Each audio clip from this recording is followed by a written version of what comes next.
Are you trying moisturizer after moisturizer and still find that your makeup cracks throughout the day? Hey, Dr. Will Kim, dermatology resident here. Today I'm going to be showing you a really fun, dry skin friendly skin prep routine that will give your skin a nice glowy look underneath your makeup. The first step I went in with after gently washing my face was the COSRX 6 Peptide Skin Booster. This is an amazing serum. It's very watery, very hydrating, has 6 peptides that are really good and nourishing for the skin. And I love using it as my first step. Because I really want to add on some extra hydration, I'm going to be using the Madagascar Centella Ampoule. This product is great because of the centella that it has in here. It's going to help calm down irritated skin in addition to hydrating your skin as well. Here we go.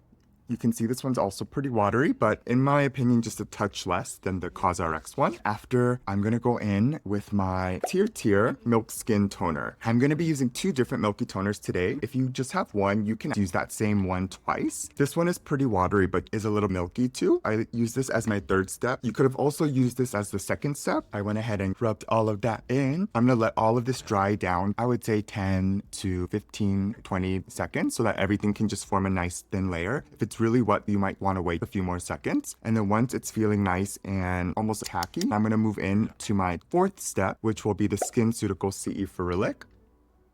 That's what it looks like.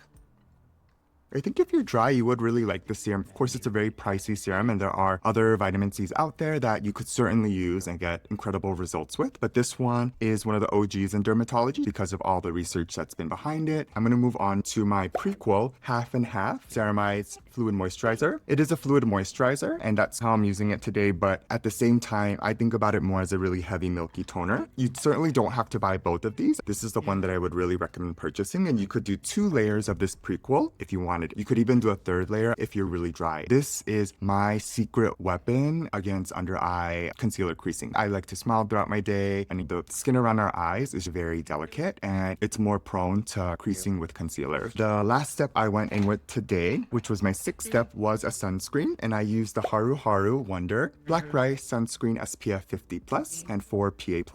Incredible sunscreen under makeup. This is the exact skin prep that I have on under my skin right now. If you're dry, this is an example of a skin routine that I would recommend for you. I am somebody who is more, I would say, mild to moderately oily. The reason I decided to go with this one is I'm going to a dermatology event tonight, and so I really just wanted that extra glow to my face. And so I did a routine that I think would also work really well for someone who has dry skin. Thank you guys so much for watching this video. I had so much fun sharing another one of my pre-makeup skin prep routines. Although certainly you could do the same routine even if you don't wear makeup. I think it would work well for anyone who has dry skin, and if you're someone who has more normal to oily skin, you could consider doing this routine if you really want an extra glowy look to your face, but be cautious. If you like this video, give it a like, subscribe, and leave a comment down below what you thought, and until next time, bye!